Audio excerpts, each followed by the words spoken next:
अगला टॉपिक है solubility of gases and solids in liquid. इस कॉन्सेप्ट के अंदर भी 2 पॉइंट बहुत अच्छे आएंगे आपके लिए, जहाँ से क्वेश्चन आते हैं बोर्ड एग्जाम के लिए। पहला है हेनरीज लॉ और दूसरा है रॉड्स लॉ।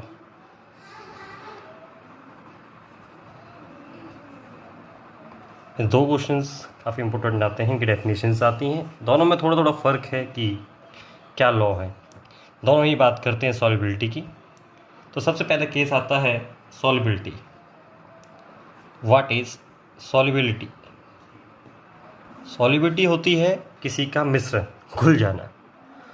अब घुलना, जैसे कि आप जानते हो कि अगर हम एक गिलास पानी लें और उसमें थोड़ी सी चीनी लाएं तो वो क्या हो जाती है? डिज़ोल्व हो जाती है। तो डिज़ोल्व क्यों हो जाती है? पहली क्लासों में आपने पढ़ा है कि भाई जो स्पेस होता है वाटर मॉलिक्यूल्स के बीच में, उनके बीच में आपके शुगर के पार्टिकल्स आ जाते हैं, जिसकी वजह से वो डिज़ोल्व हो जाती है। तो अगर हम बात करें सॉल्युबिलिटी की, तो solubility of substance, solubility of a substance expresses the maximum amount of solute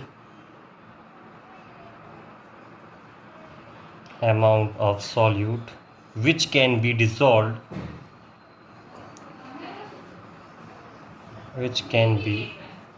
dissolved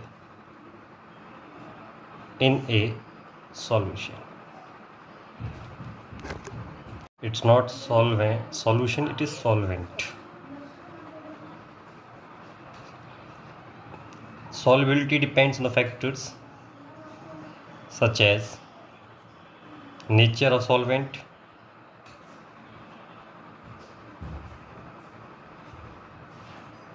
temperature, pressure. Fourth is nature of solvent. First up, we discuss about the solubility of solids in liquid. When we mix a solid into a liquid, there are 2 phases takes place. First is dissolution and second is crystallization.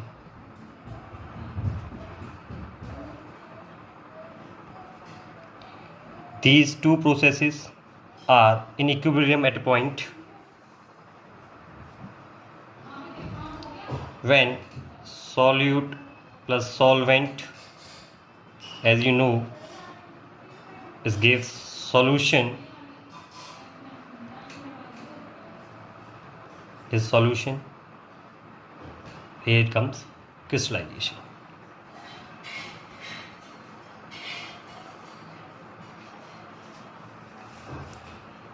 When a solid is added to the solvent, the solid dissolves because its particles go into the liquid and its concentration in the solution increases.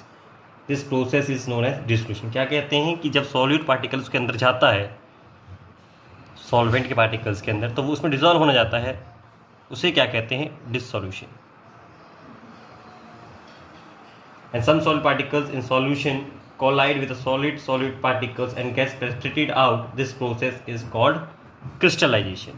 कि जब कुछ particles solid के particles जो होते हैं वो solution के particles से collide करते हैं,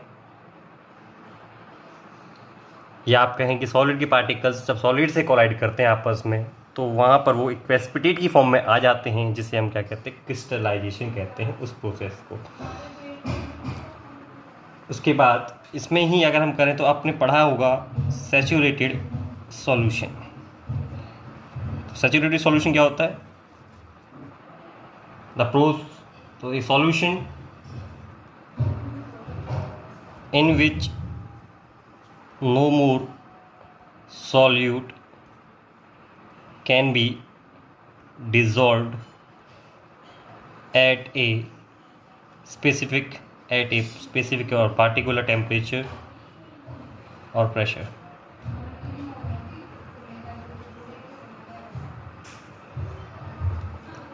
Such solution is called saturated, कि उस समय ऐसा है पार्टिकुलर टेम्परेचर पर या प्रेशर पर आप उसमें और भी सॉलिड पार्टिकल्स डिसॉल्व नहीं कर सकते।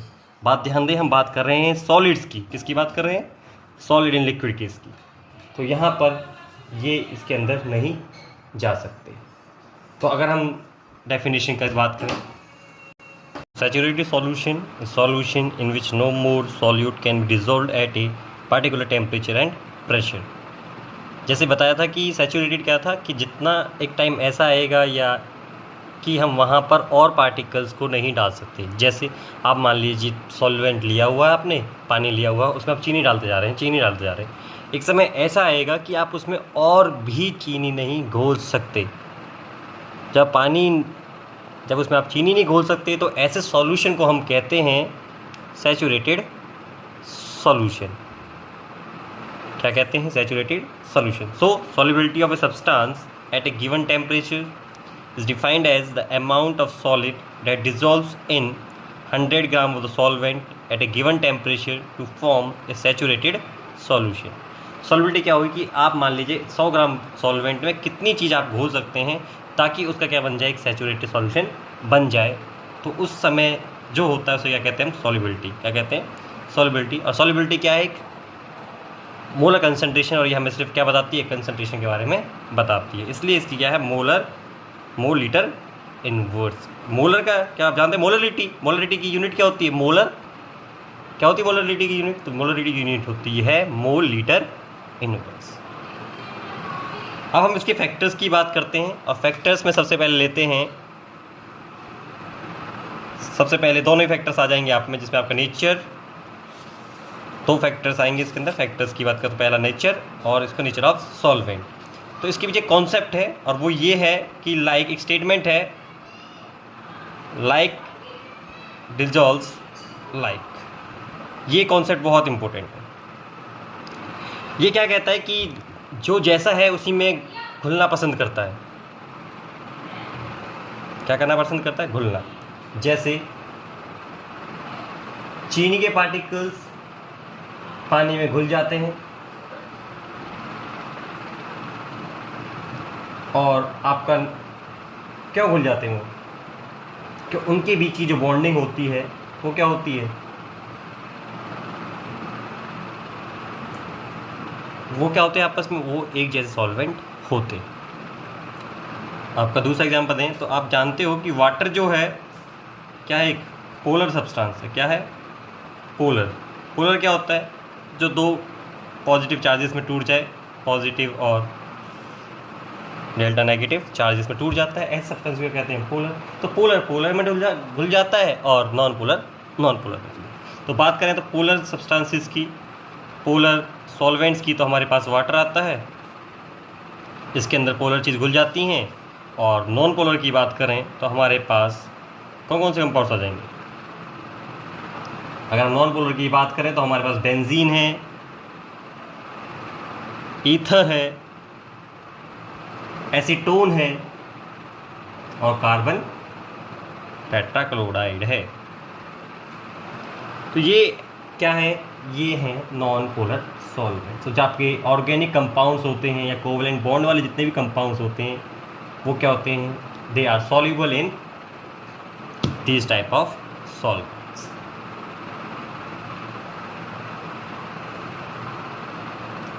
और एक बात और बता दें यहाँ पर कि जो आप जानते हो कॉमन सॉल्ट की सॉल्युबिलिटी ज़्यादा होती है।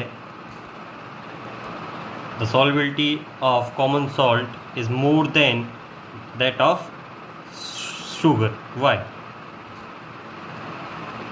तो इसका जो आंसर वो यही है कि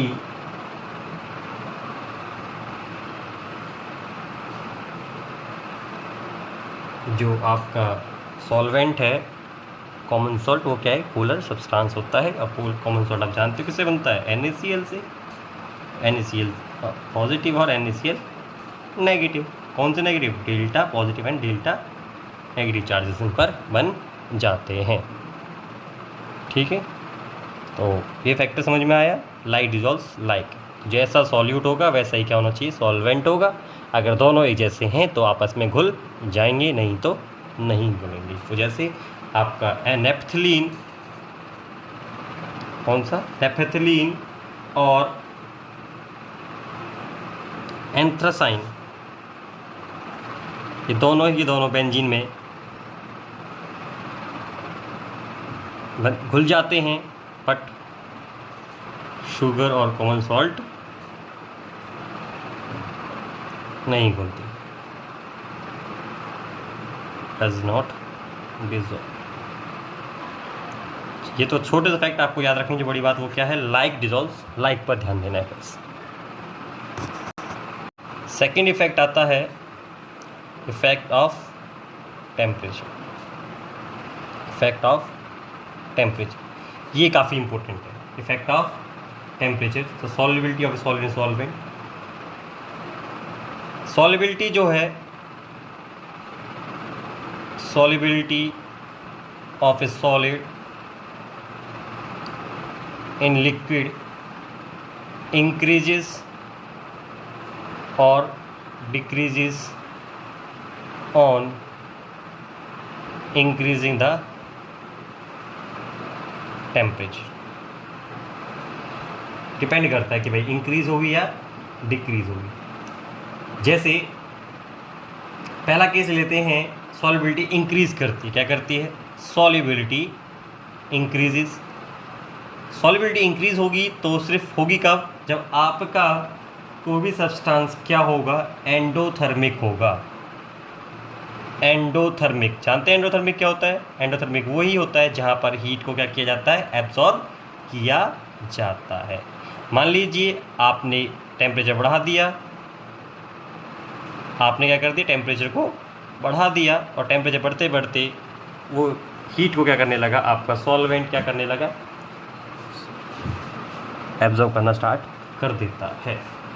करने के साथ नेक्स्ट स्टेप क्या आता है, एंडोथर्मिक, हीट एब्जॉर्ब करना। तो इस प्रोसेस में आपका क्या होता है, डिससॉल्यूशन। क्या होता है, डिससॉल्यूशन इज एंडोथर्मिक। फॉर एग्जांपल, जैसे कि आप जानते हो NaCl है, सिल्वर नाइट्रेट है, AgNO3 है, पोटाशियम आयोडाइड है, इनकी सॉल्युबिलिटी इंक्रीज हो जाती है जैसे जैसे टेम्परेचर बढ़ जाता है। As the solubility increases with increase in temperature. तो इस टेम्परेचर बढ़ने का रीज़न क्या है, सिर्फ इसमें यहाँ पर आपका एक प्रिंसिपल लॉ आता है, उस प्रिंसिपल को कहते हैं ली चैटलियर्स प्रिंसिपल। क्या कहते हैं, ली चैटलियर्स प्रिंसिपल। वो यही कहता है कि भाई आपका टेम्परेचर बढ़ेगा तो सॉल्युबिलिटी भी क्या हो जाएगी, इंक्रीज हो जाती है।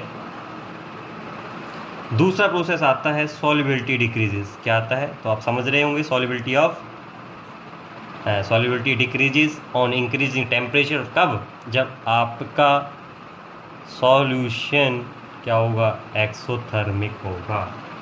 क्या होगा, एक्सोथर्मिक होगा। यानी कि आपका जो डेल्टा एच सॉल्यूशन थी, जो है हीट है, वो क्या होगी, ग्रेटर देन 0 होती है तो इंक्रीज हो जाता है। और अगर आपके पास डेल्टा सॉल्यूशन यानी हीट जो एब्जॉर्प्शन की हीट है वो लेस देन 0 होगी तो क्या हो जाएगा, वो क्या होगा बेटा, क्या होगा, वो डिक्रीज होता है। यानी कि आप बात करें तो ये पॉजिटिव होती है और ये क्या होती है, नेगेटिव होती है। जानते हैं डेल्टा एच एंथैल्पी एंडोथर्मिक की क्या होती है, पॉजिटिव, और डेल्टा एच एंथैल्पी क्या होती है, एक्सोथर्मिक के लिए नेगेटिव होती है।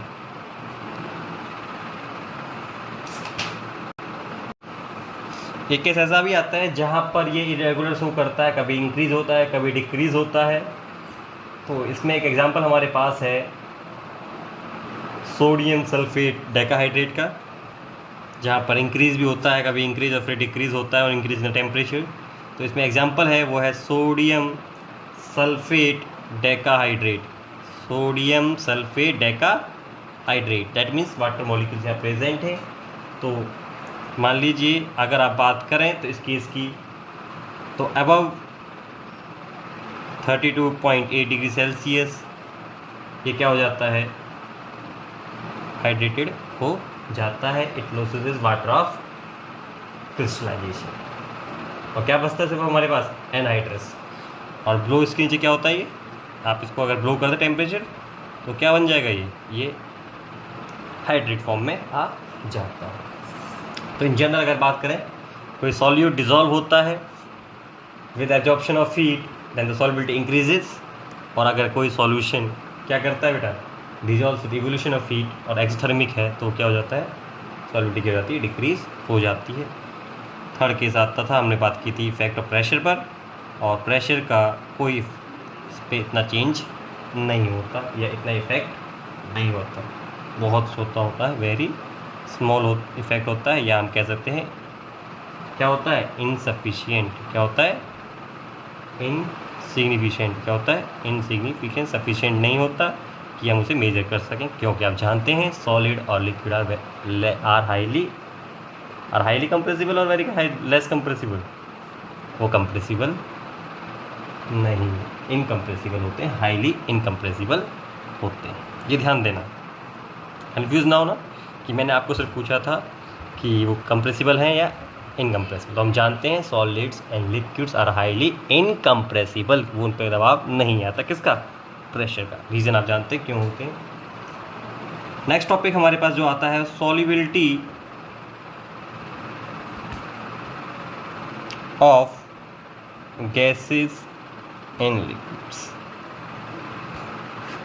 Solubility of gases in liquids की बात करें तो यहाँ पर भी सारे फैक्टर्स आपके पास आएंगे कि नेचर ऑफ द सॉल्वेंट है, नेचर ऑफ सॉल्यूट है, टेम्परेचर ऑफ सॉल्यूशन है और प्रेशर है, यहाँ डील करते हैं। हर कोई गैस, नाइट्रोजन है, हाइड्रोजन है, हीलियम है, और कौन सी गैस है,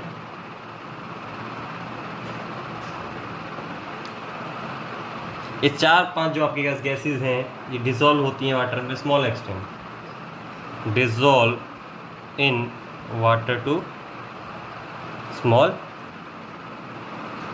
एक्सटेंट, यानी छोटे तक ही एक्सटेंट, लिमिट थोड़ी कम होती है कि पानी में ज़्यादा नहीं घुल पाती। बट आपकी एमोनिया NH3, आपके सल्फर डाइऑक्साइड और हाइड्रोजन क्लोराइड जो होती हैं, गैसेस जो होती हैं, ये हाईली डिसॉल्व कर जाती हैं, highly soluble in water, soluble in. अब ये ऐसा क्यों हुआ कि nitrogen, hydrogen, helium, oxygen dissolve नहीं हो जाता और ये हो गई। तो इनके पीछे रीज़न है, जो सॉल्युबल गैसेस हैं वो क्या है, soluble gases are those which chemically react with water. जो घुल रही है पानी में, सिर्फ इसका रीज़न ये है कि वो केमिकली रिएक्ट हो रही है, किसके साथ, विद वाटर, पानी के साथ केमिकली रिएक्ट कर रही है, बाकी गैसेस रिएक्ट नहीं कर रही। ओके, अब बात करते हैं इनके फैक्टर्स की। तो टेम्परेचर का क्या होता है कि टेम्परेचर जैसे आप इंक्रीज करोगे, temperature increases the solubility of gases in liquids, solubility of gases in liquids क्या हो जाती है, decreases due to exothermic nature। क्या हो जाता है वहाँ पर सॉल्यूशन, एक्सोथर्मिक नेचर हो जाता है, जिसकी वजह से इनकी सॉल्युबिलिटी क्या हो जाती है, डिक्रीज हो जाती है। That is evolution of evolution of heat. इस केस में इसका रीजन सिर्फ यही है, सब आप इसको याद रखें। जैसे जैसे टेम्परेचर बढ़ाएंगे सॉल्युबिलिटी ऑफ गैसेस क्या हो जाती है, डिक्रीज हो जाती है।